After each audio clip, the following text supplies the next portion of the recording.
Ce journal vous est offert par le FPI, Fonds des promotions de l'industrie, votre partenaire privilégié pour la réussite de vos projets.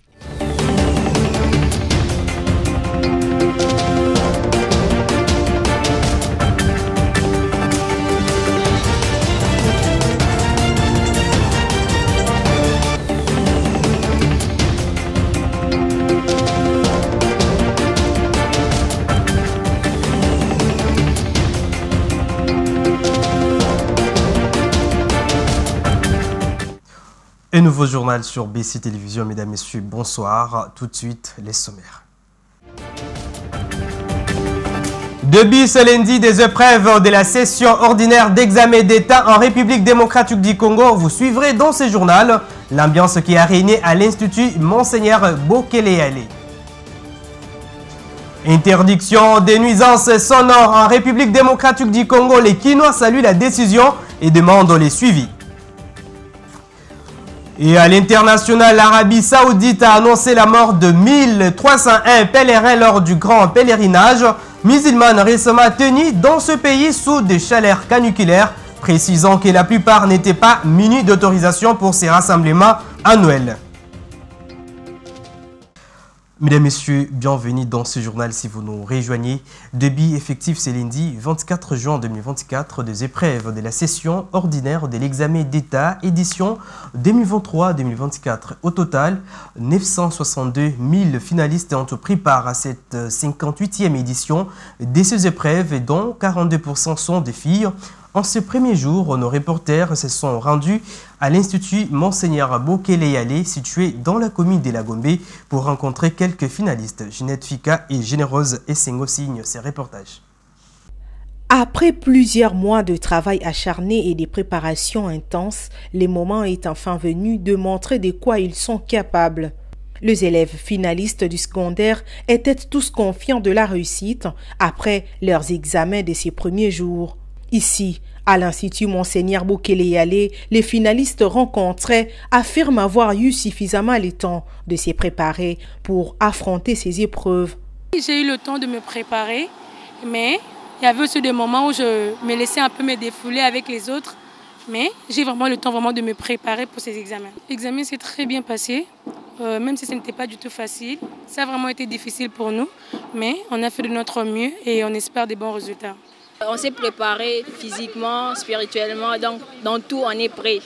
Bien qu'ils ne soient pas des prophètes, chacun de ces enfants a exprimé avec confiance le pourcentage qu'il attend. Plus de 80. Je pense vers 88%. À peu près, je dirais 80. Disons 86. Si c'est beaucoup, c'est 75%. Notons que ces épreuves se dérouleront pendant 4 jours dans 2960 centres de passation, y compris dans les zones hors frontières.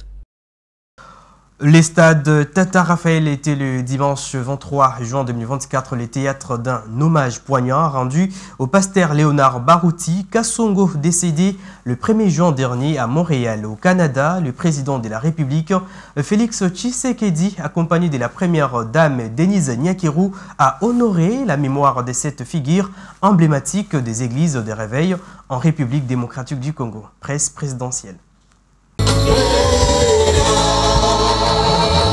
Pleurer avec ceux qui pleurent, cette parole de la Bible vient de s'accomplir encore ici au stade Tata Raphaël de Kinshasa, où des milliers de personnes s'étaient rassemblées pour rendre hommage mérité au révérend pasteur Barouti Kassongo, décédé le 1er juin dernier à Montréal, au Canada, à l'âge de 77 ans. Venu des provinces de la RDC des 4 coins du globe, fidèles, membres de la famille biologique de l'illustre disparu, ainsi que des personnalités politiques ont effectué les déplacements du mythique stade de Tata Raphaël pour s'incliner devant la dépouille de celui que l'Église Corps du Christ classe à juste titre parmi les plus grands évangélistes de la République démocratique du Congo. Cela méritait assurément des hommages du premier citoyen congolais. Accompagné de son épouse, la très distinguée première dame Denise Nyakirou, le président de la République Félix-Antoine Tshisekedi est venu consoler et réconforter la famille biologique du défunt ainsi que la grande famille chrétienne. Un élan du cœur, une compassion naturelle vivement ovationnée.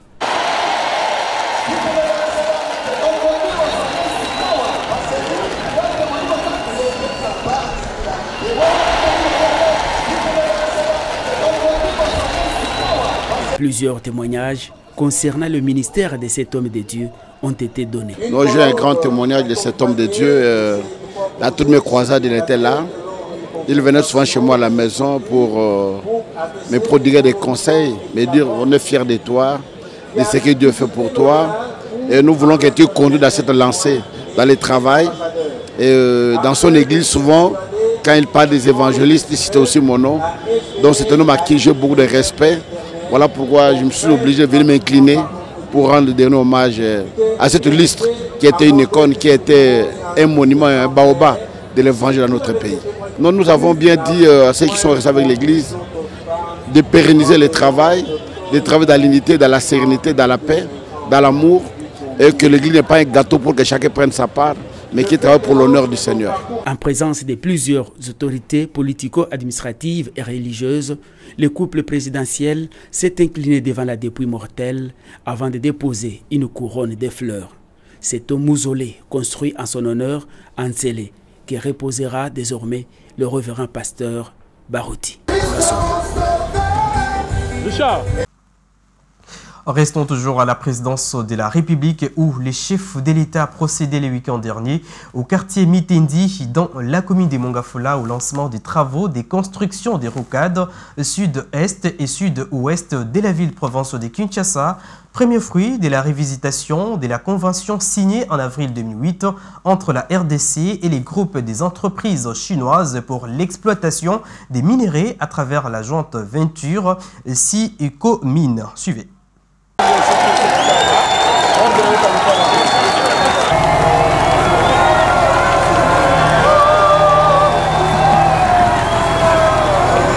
Au cours d'une cérémonie organisée ce samedi 22 juin dans le quartier Mitendi, dans la périphérie ouest de la ville de Kinshasa, le président de la République Félix Tshisekedi a lancé les travaux de construction des rocades sud-ouest et sud-est de la capitale.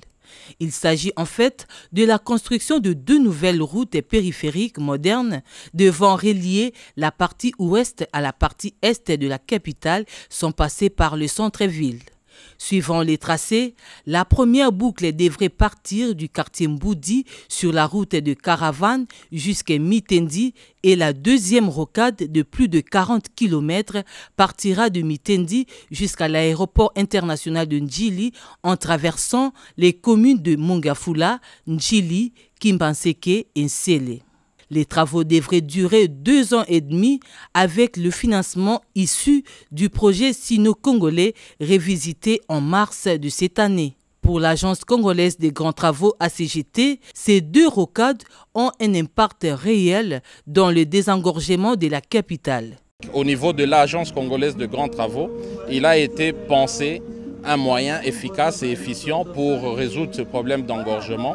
Et donc aujourd'hui, c'est l'implémentation de la périphérique de Kinshasa, la ceinture 360 degrés, mais qui se compose de 4 rocades.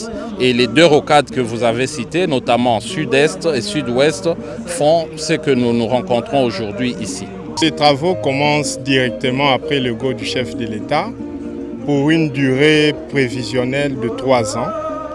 Et le budget du projet, tel qu'est planifié par les résultats des études, donne une enveloppe de 300 millions de dollars. C'est 63 km. Tous les officiels qui ont pris la parole ont vanté ces grands projets d'infrastructure du chef de l'État qui inaugure la série de grands travaux à travers le pays pour ce 2e mandat. Au moment où le groupement des entreprises chinoises exécute ses travaux à Kinshasa, d'autres chantiers s'ouvrent au Congo central, au nord et sud Kivu et dans l'espace Grand Kasaï. Selon l'avenant 5 des contrats chinois, au total 5000 km de routes devraient être construites au cours de 5 prochaines années. Selon le ministre des ITPR, la construction de 2 rocades de Kinshasa va nécessiter l'expropriation de certaines parcelles privées, surtout ceux qui occupent les emprises publiques. de la présidence à la primature lors d'une messe célébrée les dimanches 23 juin 2024 à la cathédrale Notre-Dame du Congo en commémoration du 35e anniversaire de la mort du feu cardinal Malula. La première ministre Judith Suminwa Tuluka a demandé aux fidèles catholiques de prier pour elle afin que sa détermination continue à être traduite en actes pour la restauration de la paix et le développement du pays. On l'écoute.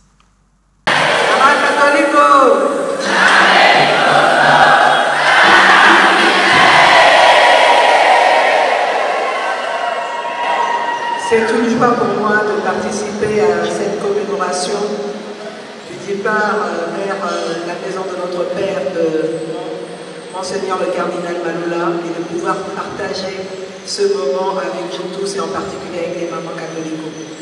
Mais malgré cette joie, je ne peux m'empêcher d'avoir une pensée pour notre peuple, notre population, nos frères et sœurs, et en particulier nos mamans qui souffrent, qui font face aux affres de la guerre à l'Est, particulièrement au Nord Kivu et en Ituri, mais aussi celles qui sont, que ce soit à la Chopo, que ce soit à l'Équateur, que ce soit dans le Maïdombe ou dans d'autres contrées Sud Kivu, et qui font face non seulement sont victimes de gangsters et autres, mais aussi victimes de catastrophes naturelles, et même ici à Kinshasa.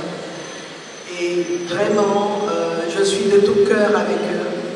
Et je remercie le Seigneur qui m'a donné cette charge aujourd'hui, de conduire le gouvernement à côté de son Excellence, Monsieur le Président de la République, Félix Antoine Tshisekedi, car ensemble, je pense que nous pourrons continuer à travailler pour le bien de cette population, pour son développement. Mais nous ne pouvons pas le faire seuls.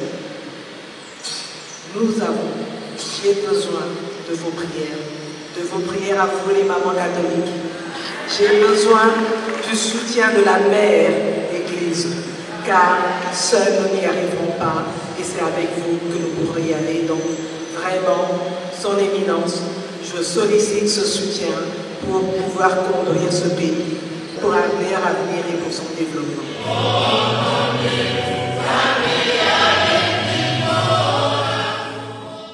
Et à l'Assemblée nationale, le président honoraire et actuel deuxième vice-président de cette chambre basse du Parlement, Christophe Mbosso Kodiampouanga, a, à travers une lettre, invité son successeur, Vital Kamerhe, à payer les indemnités des sorties du bureau provisoire et de leurs membres des cabinets.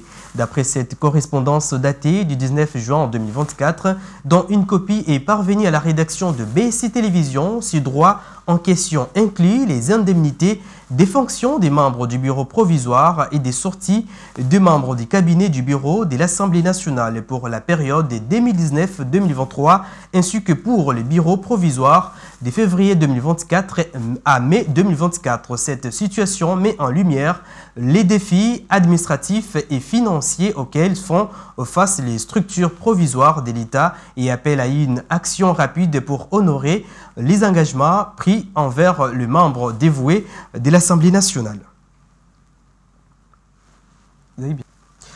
Et pendant ce temps, la ministre des Affaires foncières Acacia Bandumbola a, dans une note circulaire, ordonné l'application stricte des instructions et mesures conservatoires relatives à l'abrogation de l'ordonnance numéro 74-152 du 2 juillet 1914 relative aux biens abandonnés ou non mis en valeur et d'autres biens acquis à l'État par l'effet de la loi. Suivez. Pour son premier acte à la tête du ministère des Affaires foncières, Acacia Bandumbola Mbongo donne un signal fort en s'attaquant à l'une des pratiques les plus courantes dans ces secteurs, la prédation sur des biens abandonnés et non mis en valeur. Dans sa toute première circulaire portant d'ailleurs le numéro 001, la ministre Bandumbola rappelle à tous les conservateurs des titres immobiliers et le chef des divisions du cadastre leur obligation d'appliquer strictement les instructions et mesures conservatoires relatives à l'abrogation de l'ordonnance numéro 74-152 du 2 juillet 1974 relative aux biens abandonnés ou non mis en valeur et autres biens acquis à l'État par l'effet de la loi. Cette ordonnance avait fait l'objet des mesures conservatoires édictées par son prédécesseur et dénonçait une certaine pratique visant à déposséder des particuliers de leur propriété. Cette pratique était devenue l'apanage de certains CTI et CDC qui se servaient de l'ordonnance ci-dessus, pourtant déjà abrogée par une autre ordonnance portant le numéro 84-026 du 2 juillet 1984.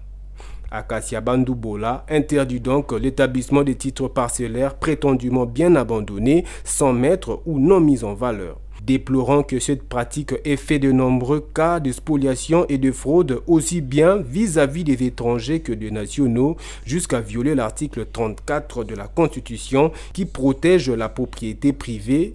Elle ordonne donc qu'aucun titre ne peut être établi et délivré sur base d'un arrêté portant déclaration d'un bien sans maître, abandonné ou non mis en valeur. Par conséquent, tout arrêté pris dans ces circonstances sera retiré et annulé. Rappelons par ailleurs que lors de la cérémonie de remise et reprise avec son prédécesseur Molendo Sakumbi, Acacia Bandoubola avait mis l'accent sur l'amélioration du système foncier congolais à travers des actions phares. Parlons politique à présent, controverse autour de la formation d'un bloc commun qui devrait aboutir à la désignation du porte-parole de l'opposition. Pour Jean-Félix Senga, cadre de l'AMUCA et président national du parti politique chrétien-démocrate qui s'oppose à cette démarche, la désignation du porte-parole de l'opposition contribue à la légitimation plutôt de l'élection de Félix Tshisekedi qu'il qualifie de simulacre. On l'écoute. La démarche, l'objectif poursuivi par ce soi-disant bloc, c'est qu'il laisse à désirer. C'est ça le vrai problème. Nous avons dit, après avoir constaté que les élections s'étaient organisées dans de très mauvaises conditions, rien n'a été respecté. Ni les fichiers, ni la loi électorale, ni ceci. Pour preuve, vous avez vu, les élections ont fait plus de 7 jours d'un jour selon la loi. Et nous n'avons pas eu des PV, des fiches de transmission. Donc on s'est arrangé pour que vous n'ayez aucun élément pour contester. Bref, on se dit, ces élections-là n'en étaient pas une. Il s'agissait d'un braquage électoral. Il s'agissait d'une catastrophe électorale. Bref, nous avons dit que c'était un simulacre d'élection. Et nous avons signé un document. Sur ce document, avait apposé leur signature. Vous avez M. Katumbi, M. Matata, M. Sesanga et le président Martin Fayulu. Comme pour dire, ces élections devaient être annulées. D'où vient aujourd'hui que nous acceptions encore de proposer un porte-parole de l'opposition? Ce ne serait pas indirectement une façon de reconnaître Félix, c'est-à-dire de reconnaître ces élections se sont très bien déroulées, elles ont respecté les conditions, donc il n'y a rien à se plaindre. N'ayant pas encore tenu notre convention pour lever ces options, nous avons estimé qu'il serait très tôt que nous allions avec tel ou tel autre parce que nous avons encore des options à prendre. Autre chose à présent, en réaction à la décision du gouvernement congolais de mettre fin à la nuisance sonore, quelques qui nous ont interrogés ce matin par nos reporters pensent que cette décision est la meilleure, mais demandent au gouvernement de déterminer les timings de cette interdiction. On les écoute. Décision quelque part est bien.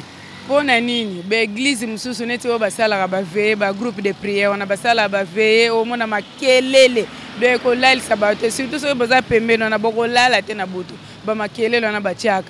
À part église neti ba bar bana biso neti na ba bumbo na ba selembao ba mineur donc moyen zate. Ok kuta na ba bar bana ba 12 ans ba 10 ans bazo kota na ba bar bazo mela kolo bar pe azo mona ngwesa normal menzo ko zo détruire ba vie ya bana eza normalité. Na sepeli ndenge gouvernement na biso congolaise azui ba décision pour na ba nuisance sonore pour na makelele. Un surtout to bani na ba église. Église a kozana mutuka moko a une église mais makelele les obanda na ba 15 km, c'est pas normal. Il faut être sur mesure.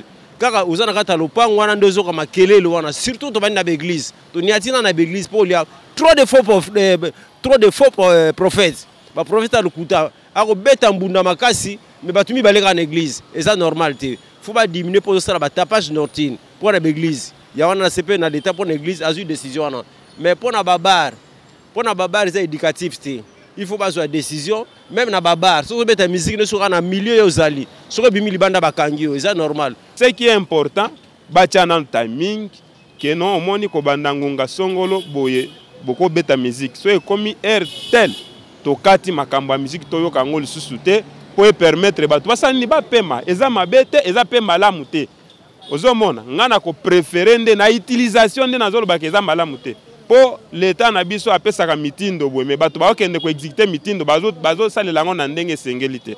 C'est mieux ya kotia timing.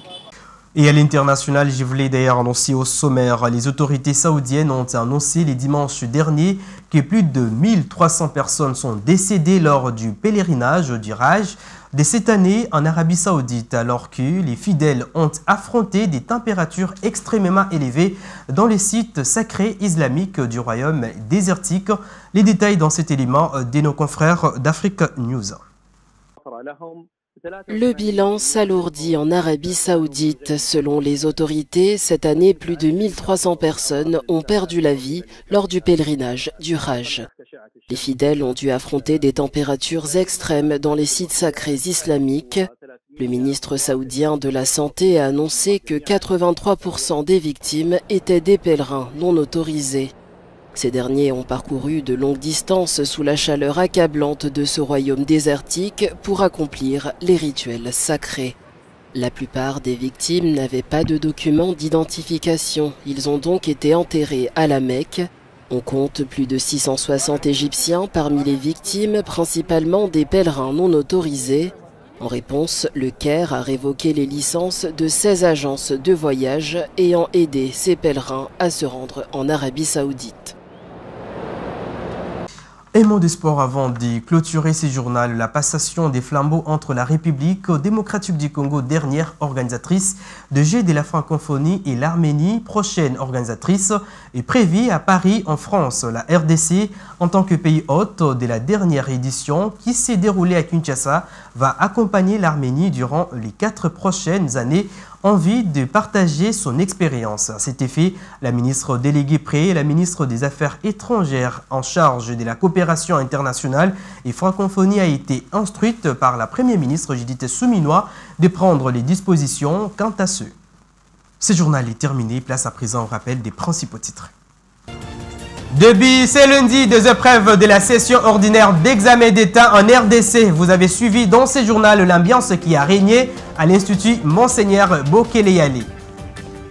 Interdiction des nuisances sonores en République démocratique du Congo. Les Kinois saluent la décision et demandent les suivis.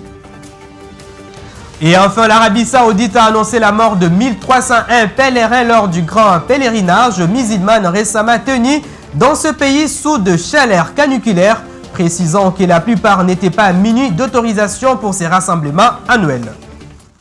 Mesdames, Messieurs, ce journal est complètement terminé. Merci de votre fidélité. Au revoir et à la prochaine.